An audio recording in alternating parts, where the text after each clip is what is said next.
Isa ang sektor ng agrikultura sa labis na napipinsala tuwing may kalamidad. Sa report ng National Disaster Risk Reduction and Management Council, pumalo na sa 20 bilyong piso ang halagang ng pinsalang iniwan ng Super Typhoon Yolanda dito. Kaya naman ang International Rice Research Institute namahagi ng water resilient rice para matulungan ang mga ating mga kababayang magsasaka. Yan ang balitang tinutukan ni Sam Ramirez.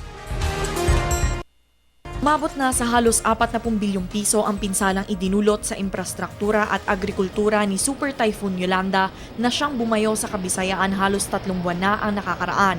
Ito ay base sa pinakahuling datos na inilabas ng National Disaster Risk Reduction and Management Council.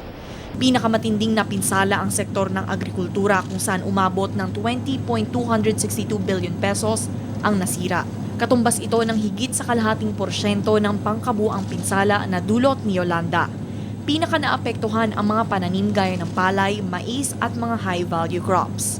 Isa ang sektor ng agrikultura sa madaling maapektuhan ng kalamidad gaya ng bagyo o di kaya tagtuyo. Apektado ang hanap buhay ng mga manggagawa sa sektor na ito at minsan nagdudulot ng kakulangan sa supply ng pagkain at nagdudulot din ng pagtataas ng presyo ng mga bilihin. Kaugnay ng matinding pinsalang idinulot ni Yolanda sa sektor ng agrikultura, kasalukuyang nakikipagtulungan ang Department of Agriculture sa International Rice Research Institute upang matulungang makabagong muli ang mga kababayan nating magsasaka sa Kabisayaan at makahanap na din ng solusyon kung papaano nga ba makakapag-adapt ang sektor ng agrikultura sa matindi at paiba-ibang lagay ng panahon.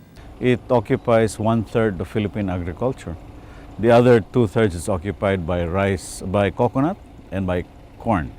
So if you look at Philippine agriculture, it's rice, coconut, and corn. And so if rice, that third, in terms of the farming community, it occupies most of the population in terms of food. That's why it's political. Everybody's interested in it. Now, it's also political because when people are hungry, they worry. And when farmers don't get enough income, they get restive. Namigay din ang nasabing institusyon ng mga climate-tolerant rice variety sa mga magsasaka sa Leyte, Capiz, Aklan at Antique. May 2 klase ng pananim ang ibinigay sa mga magsasaka. Una ang salinas na siyang lumalago kahit may mataas na salination level ang lupa o salt content. Isa pang klase ng rice seed na ipinamigay ang submarino na kapag tinanim, kayang tumagal sa baha ng hanggang 15 araw. Yung naibigay namin almost 11 toneladang 2 klaseng binhe. Yung 238 at saka 220. Yung RC, ito yung mga release varieties, pero mataas pa ang purity nito.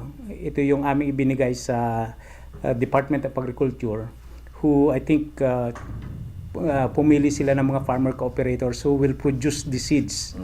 So that hindi sapat kasi yun yung 11 tons. That's only about several bags of 20 kilos. Kasi 20 kilos per hectare ang normally ang recommendation namin So pinamigay ng DA yon sa mga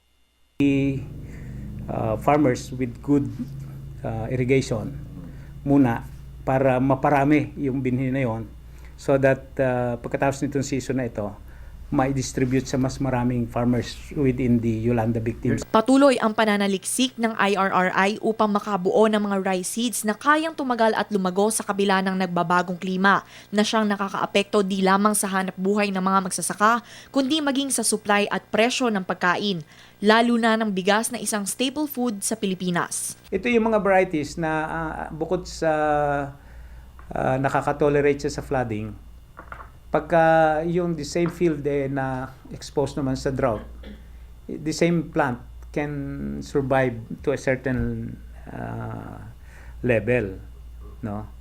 Yung bukod dito, merong mga areas na naapektuhan ng salt, no? Yung salinity problem. Meron ding genes na na-identify ngayon, isinasama pa rin dito sa the same variety so that this variety can have 3 genetic traits na can tolerate flood. Again, as I've said, during vegetative stage, drought, even up to a certain level din ng kanyang, and then yung